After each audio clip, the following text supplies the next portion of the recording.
en lisant, en écrivant. Le podcast de lecture versatile de Pierre Ménard.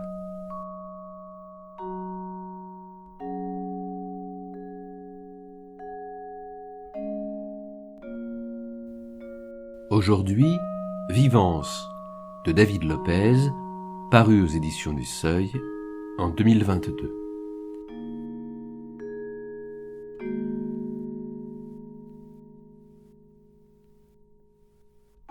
David Lopez raconte l'échappée belle d'un homme qui décide du jour au lendemain de quitter son petit village à la recherche de son chat qui a disparu. Le roman raconte son vagabondage, à vélo sur les routes de France. La vie dans la nature, les villages qu'il traverse, les bars où il s'arrête, les gens qu'il rencontre. Vivance est à la fois le récit d'une quête intérieure, une réflexion sur nos existences, nos angoisses, nos échecs et nos doutes, le manque et l'ennui. C'est le portrait d'un homme qui ne sait pas quoi faire de la liberté dont il dispose. Un roman qui parvient à nous restituer le sentiment intérieur du monde, en mêlant différentes temporalités de cette errance singulière faite de tensions invisibles, la mise à l'écart et le jeu qui en découle, coincé entre ce que l'on voudrait être et ce que l'on est vraiment, entre ce que l'on perçoit du monde et sa réalité.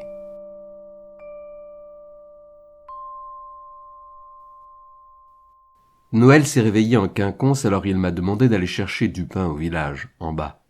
Ça faisait longtemps que je n'avais pas conduit une voiture.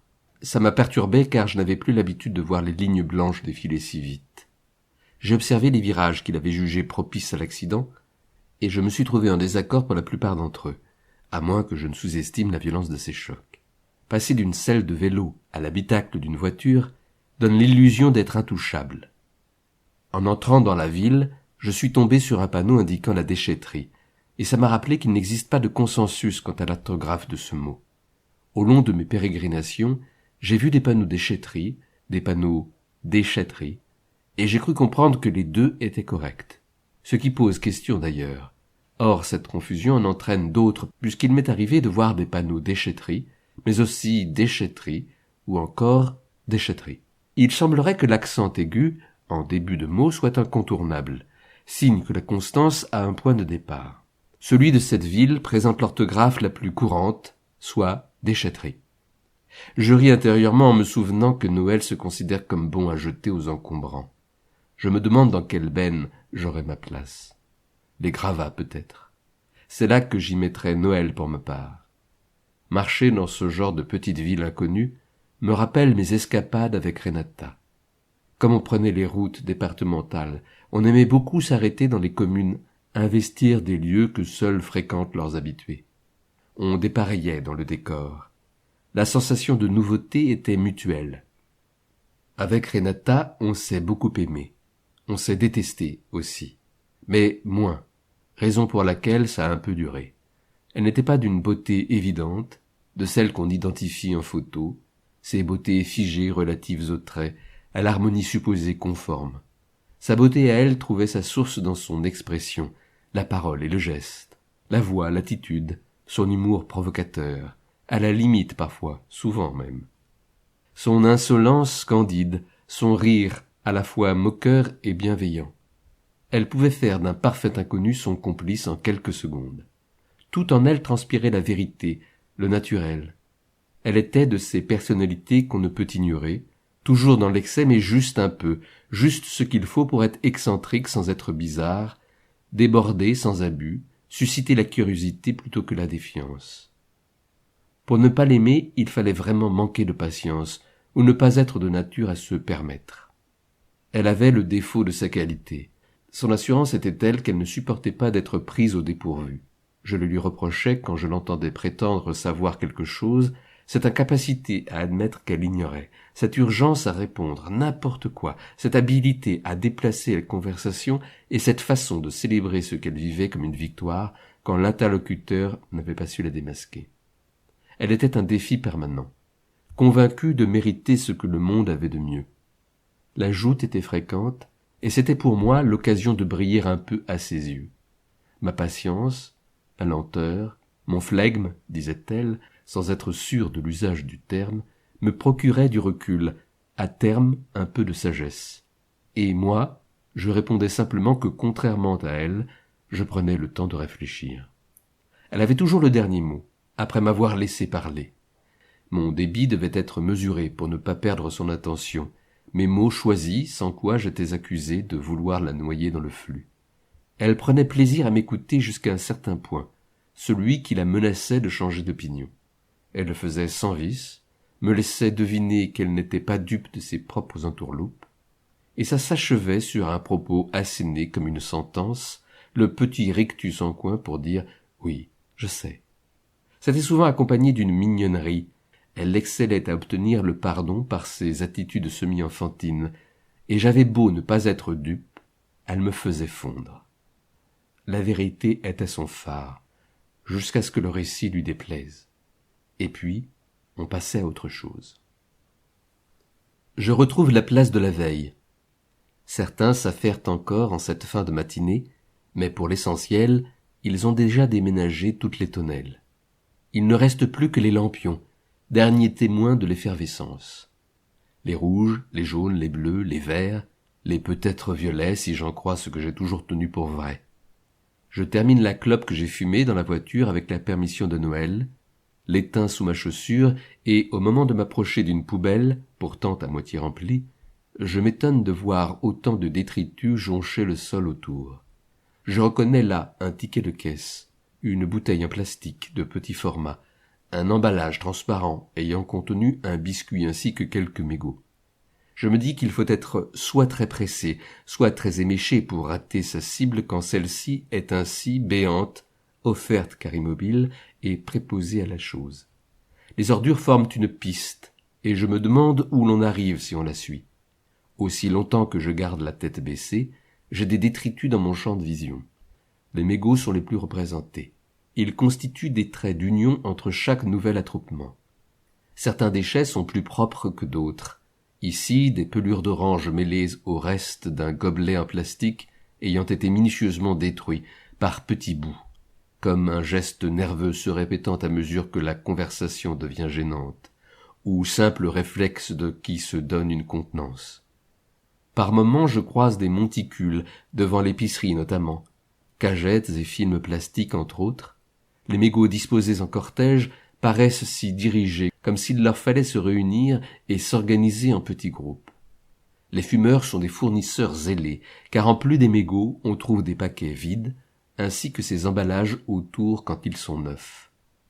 À mesure que je suis la piste formée par les déchets, je quitte la place et m'engouffre dans une rue piétonne tout aussi pavée, si bien que dans les lignes qui les séparent beaucoup de choses viennent s'intercaler, résistant ainsi aux coups de balai et s'assurant une pérennité.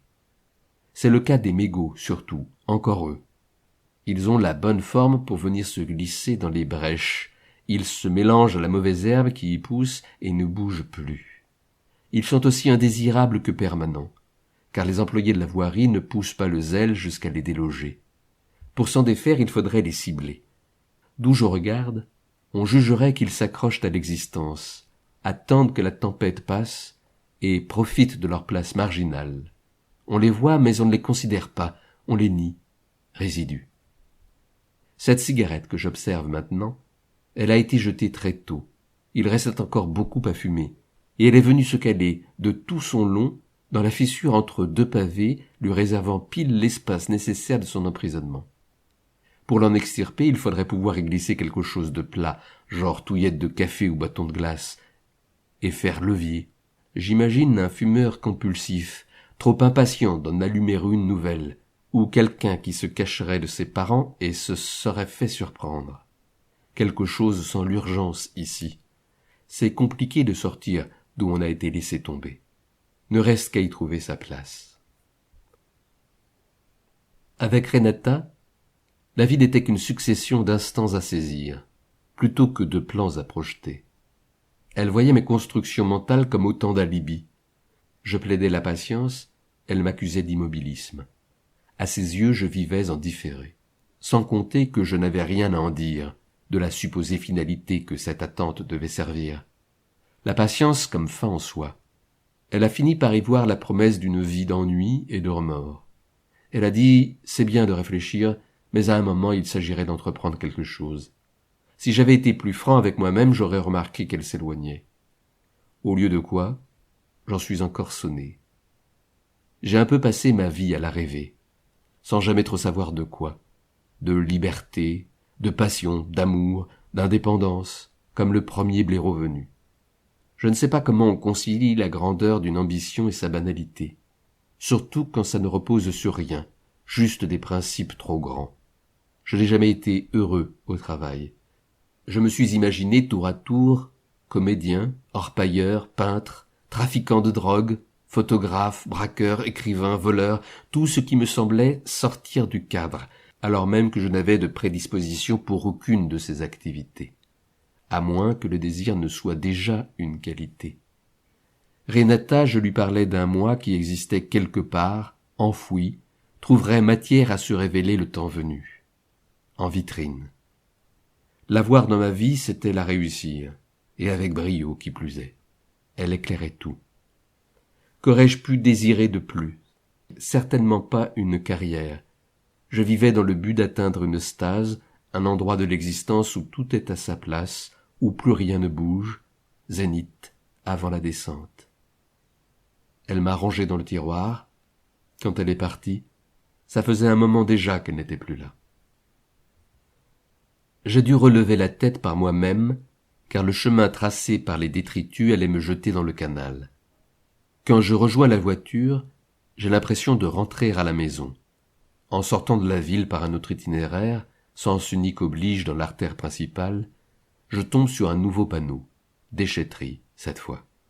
On saura quoi faire de nos déchets quand on saura quel mot mettre dessus. Noël doit être réveillé maintenant. Il doit m'attendre. Je ne suis pas sûr que la baguette soit ce qu'il souhaite réellement me voir brandir. Il fait beau, je dois rabattre la visière. Les sièges en cuir ont chauffé, j'étais garé en plein cagnard. Renata a considéré que la vie sans moi était plus prometteuse. Sur la fin, elle faisait l'amour toute seule. Je n'ai pas mal aux jambes, j'ai semble-t-il repris un peu de poids. Renata me dirait qu'elle est heureuse pour moi. Mon linge est propre, je sens bon. Avant de descendre en ville, j'ai réussi à caresser Elton. Pas longtemps, mais quand même. Je sais manier une arbalète. Je grimpe des montagnes à vélo. Je peux différencier l'orge du blé. Je sais ce qu'est un paillon. Je vois le violet, et je l'appelle comme ça.